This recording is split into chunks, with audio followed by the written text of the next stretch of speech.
কতটা দুর্দশা হলে রাশিয়ার তেল কিনতে আমেরিকার অনুমতি নিতে হবে বাংলাদেশকে? তবে কি বাংলাদেশ এখন ওয়াশিংটনের করদ রাজ্যে পরিণত হয়েছে?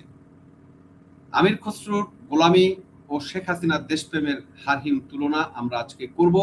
ইউনূস সরকারের কথিত স্বাধীনতার আড়ালে কি এক ভয়ঙ্কর দাসত্ব চুক্তি করে গিয়েছে সে সম্পর্ক আপনাদেরকে আরেকবার বলার চেষ্টা করব। দর্শক, আমরা কি আসলে একটি স্বাধীন রাষ্ট্রে বাস করছি, নাকি 5ই আগস্টে তথাকথিত দ্বিতীয় স্বাধীনতার নামে আমরা এক নতুন এবং ভয়ঙ্কর দাসত্বের শৃঙ্খলে পড়েছি? আজ এই প্রশ্নটি শুধু আমার নয়, বাংলাদেশের প্রতিটি সচেতন নাগরিকের। খবরটি দেখুন, রাশিয়া থেকে তেল কেনার জন্য বাংলাদেশ এখন আমেরিকার কাছে অনুমতি চাচ্ছে। হ্যাঁ, ঠিকই শুনেছেন। আমাদের দেশে জ্বালানি নিরাপত্তা কি হবে, আমরা কার কাছ থেকে কম দামে তেল কিনবো, তা ঠিক করে দেওয়ার মালিক এখন ওয়াশিংটন। গত 11ই মার্চ অর্থ পরিকল্পনা মন্ত্রী আমির খসরু মাহমুদ চৌধুরী মার্কিন রাষ্ট্রদূত ব্রেন্ট ক্রিস্টেনসেনের কাছে গিয়ে হাত জোর করে বিশেষ অনুমতি বা ওয়েভার চেয়েছেন। কতটা লজ্জার, কতটা ধিক্কার জানাতে হয় এদেরকে। বন্ধুরা, এই ঘটনা কি প্রমাণ করে না যে বাংলাদেশ এখন আমেরিকার একটি করদ রাজ্যে পরিণত হয়েছে? যারা এক সময় দিল্লি না ঢাকা বলে আকাশ কাঁপাতেন, আজ তারা ওয়াশিংটনের পদতলে বসে দালালি করছেন। আজ আমরা এই নির্লজ্জ আত্মসমর্পণের প্রতিটি পরত খুলে দেখার চেষ্টা করব। ভিডিওটি শেষ পর্যন্ত দেখুন, কারণ আজ আমরা প্রমাণ করব কেন শেখ হাসিনাই ছিলেন একজন দেশপ্রেমিক, আর কেন বর্তমান এই সরকার এবং ইউনূস সরকার বাংলাদেশের অস্তিত্বের জন্য হুমকি এবং বাংলাদেশকে একটি গোলামের রাষ্ট্রে বা রাজ্যে পরিণত করেছে, আমেরিকার গোলামীর রাষ্ট্রে। দর্শক, আমরা একটু রিপোর্টটা দেখি, সেখানে দেখলেও আপনি বুঝতে পারবেন। এখানে একটা জিনিস আপনাদেরকে বলতে চাই, অর্থমন্ত্রী আমির খসরু মাহমুদ বলেছেন, যুক্তরাষ্ট্র যেহেতু ভারতকে ওয়েভার দিয়েছেন, তাই বাংলাদেশকেও যেন দেওয়া হয়। কেন? বাংলাদেশ কি ভারতের সমান শক্তির রাষ্ট্র নয়?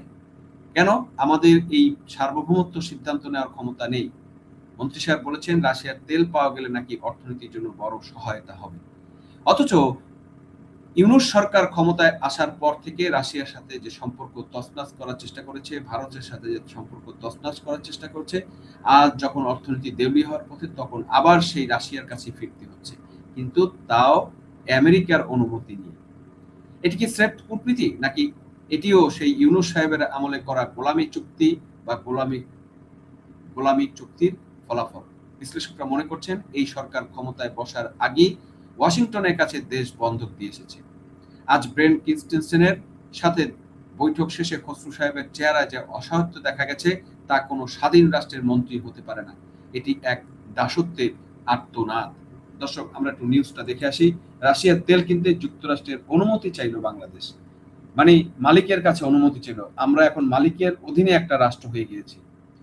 যে শেখ হাসিনা বাংলাদেশকে কখনো গোলাম বানাতে চাননি, সেই শেখ হাসিনার চলে যাওয়ার পরে আজকে আমরা সত্যি সত্যি একটি গোলাম রাষ্ট্রে পরিণত হয়েছি। এটা আমাদের জন্য কত বড় লজ্জার, কত বড় ধিক্কারের জন্য, আমাদের জন্য কতটা বড় লজ্জার, মানে এটা আর বুঝাতে পারবো না। রাশিয়া থেকে তেল কেনার ক্ষেত্রে যুক্তরাষ্ট্রের কাছ থেকে বিশেষ অনুমতি বা অস্থায়ী ছাড়পত্র চেয়েছেন বাংলাদেশ। ভারতের মতো বাংলাদেশকেও একই ধরনের সুযোগ দেওয়ার অনুরোধ জানানো হয়েছে বলে জানিয়েছেন অর্থ পরিকল্পনা মন্ত্রী আমির খসরু মাহমুদ চৌধুরী। বুধবার রাজধানীর শেরেবাংলা নগর পরিকল্পনা মন্ত্রী কার্যালয়ে বাংলাদেশে নিযুক্ত মার্কিন রাষ্ট্রদূত বেন্টি ক্রিস্টেনসেনের সঙ্গে বৈঠক শেষে সাংবাদিকদের এই তথ্য জানান তিনি। মন্ত্রী বলেন, যুক্তরাষ্ট্র ইতিমধ্যে রাশিয়ার তেল কেনার ক্ষেত্রে ভারতকে একটি অস্থায়ী ওয়েভার দিয়েছেন। আমরা কিন্তু সেটা এখনো সেরকম কোনো ওয়েভার দেখিনি। ভারতকে যে ওয়েভার দিয়েছেন, এগুলো হচ্ছে সবগুলো একটা বানোয়াট, মানে এক্সকিউজ করা আর কি। বাংলাদেশ এই ধরনের সুযোগ পাওয়ার আশা করছে কি তিনি বলেন, আমরা বলছি বাংলাদেশকে যদি এই সুযোগ দেওয়া হয়, তাহলে আমরা আমাদের অর্থনীতির জন্য বড় একটা সহায়তা হবে। বিষয়টি তারা ওয়াশিংটনে পাঠাবে বলে জানিয়েছে। এখন দেখা যাক, মানে মালিকের চাকর এখানে আছে বেন ক্রিস্টেনসন, সে এখন মালিকের কাছে প্রস্তাব পাঠাবে। মালিক যদি অনুমতি দিয়ে থাকে, এখন আমি সেই তরুণ ঘোষের মতো আসলে এই ট্রাম্পকে বা আমেরিকাকে এখন মালিক বলা ছাড়া আর কোনো পথ দেখছি না, কারণ আমরা তো এখন তাদের গোলাম হয়ে গিয়েছি। এবং শেখ হাসিনার পরবর্তী বাংলাদেশের এই হচ্ছে দুর্দশা। বৈঠকে আন্তর্জাতিক জ্বালানি বাজারের বর্তমান পরিস্থিতি নিয়ে আলোচনা করা হয়। আমির খসরু বলেন, বিশ্ববাজারে তেল ও গ্যাসের সরবরাহ নিয়ে অনিশ্চয়তা তৈরি হয়েছে। এই পরিস্থিতি জ্বালানি নিরাপত্তা নিশ্চিত করা বাংলাদেশের জন্য অত্যন্ত গুরুত্বপূর্ণ হয়ে উঠেছে। তিনি জানান, বৈঠকে বাংলাদেশ ও যুক্তরাষ্ট্রের মতো বিনিয়োগ, বাণিজ্য এবং অর্থনৈতিক সহযোগিতা বাড়ানোর বিষয়ে আলোচনা হয়েছে। দর্শক, আপনারা শুনলেন রিপোর্টটাতে আসলে কি হয়েছে। আমরা এটার পরিপ্রেক্ষিতে যে কথাগুলো বলতে চাই, আসুন একটু পিছনের দিকে তাকান। এই শেখ হাসিনাকে আপনারা অনেকেই অনেক কথা বলেছেন, কিন্তু সত্যটা আজ বড় বেশি তিক্ত হয়ে সামনে এসেছে। শেখ হাসিনা কখনো রাশিয়ার তেল কেনার জন্য ওয়াশিংটনের কাছে ভিক্ষা চেয়েছেন? না। তিনি জানতেন বাংলাদেশের মানুষের স্বার্থ কিসে। ভারত থেকে পাইপলাইনের মাধ্যমে তেল আনা এবং রাশিয়ার পারমাণবিক বিদ্যুৎ কেন্দ্র শেখ হাসিনা যা করেছেন তা প্রতিটি ইঞ্চিতে ছিল দেশের স্বার্থ। তিনি কারো কাছে মাথা নত করেননি, কারো গোলামি করেননি। তিনি প্রমাণ করেছিলেন বাংলাদেশ কারো করদ রাজ্য নয়। শেখ হাসিনা জানতেন কিভাবে ভূ রাজনীতির ভারসাম্য রক্ষা করতে হয়, অথচ আজ যারা দিল্লি না ঢাকা বলে চিৎকার করে গলা ফাটিয়েছেন, তারা আজ দিল্লি পরিণত হয়েছেন। ভারত থেকে তেল আনার জন্য শেখ হাসিনা যা করেছিলেন, আজ সেই ব্যবস্থার সাহায্য নেওয়ার জন্য এই তারেক সরকার মরিয়া হয়ে উঠেছে।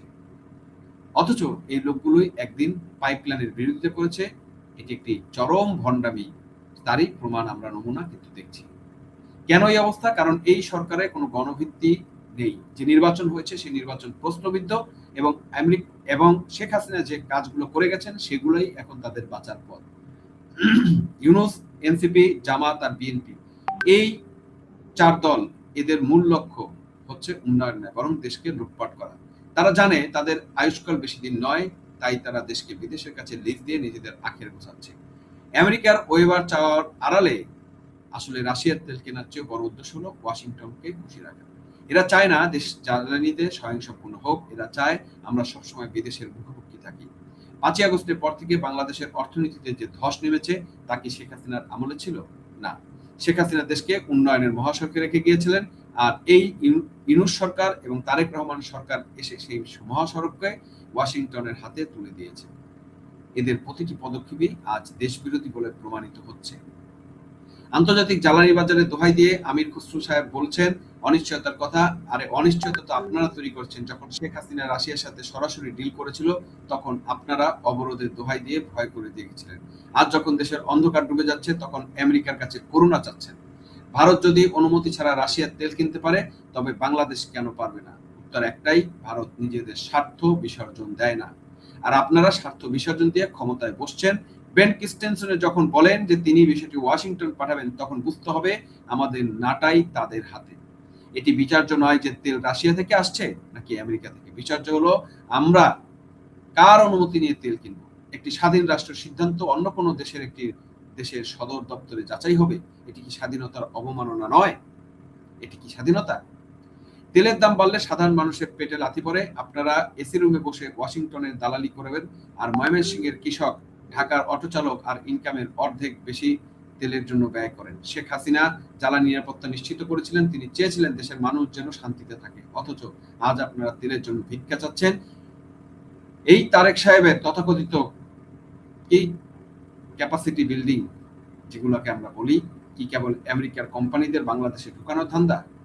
এই সরকার যা করছে তা হলো দেশকে লুণ্ঠন করার এক সুপরিকল্পিত মাস্টার প্ল্যান। এরা না বাঙালি সংস্কৃতি বুঝে, না বুঝে দেশের সাধারণ মানুষের কষ্ট। এদের চোখে কেবল ওয়াশিংটনের সবুজ সংকেত। আজ শেখ হাসিনাকে দেশপ্রেমিক না বলে উপায় নেই, কারণ তিনি অন্তত আমাদের কারো দাসে পরিণত করেননি। দর্শক, পরিশেষে একটা কথা বলতে চাই, খসরু সাহেবের এই তেল কেনার ওয়েবার চক্রান্ত বাংলাদেশের ইতিহাসে কালো অধ্যায় হয়ে থাকবে। আমরা রাশিয়ার তেল চাই, কিন্তু কারো গোলামি করে নয়। আমরা জ্বালানি নিরাপত্তা চাই, কিন্তু সার্বভৌমত্ব বিক্রি করে নয়। ইউনূস, এনসিপি আর বিএনপি জামাত যে দেশ বিরোধী চক্র, তা আজ রাশিয়ার তেলের ইস্যুতে আবারও প্রমাণিত হচ্ছে। যারা দিল্লিকে সরাতে গিয়ে ওয়াশিংটনকে কাছে এনেছেন, তারা দেশকে ধ্বংসের ডেকে ঠেলে দিয়েছেন। দর্শক, আপনারা কি মনে করেন রাশিয়ার তেল কিনতে আমেরিকার অনুমতি চাওয়া কি আসলে একটি স্বাধীন দেশের কাজ? শেখ হাসিনা কি আসলে একমাত্র দেশপ্রেমিক নেতা ছিলেন না? আপনাদের কঠোর বিশ্লেষণধর্মী মতামত আমরা চাচ্ছি। ভিডিওটি শেয়ার করে এই গোপন দালালি আর গোলামি চুক্তির কথা সবার কাছে পৌঁছে দিন। আজ এ পর্যন্তই, দেখা হবে পরবর্তী ভিডিওতে। ততক্ষণ ভালো থাকেন, সুস্থ থাকেন এবং নিরাপদ থাকবেন।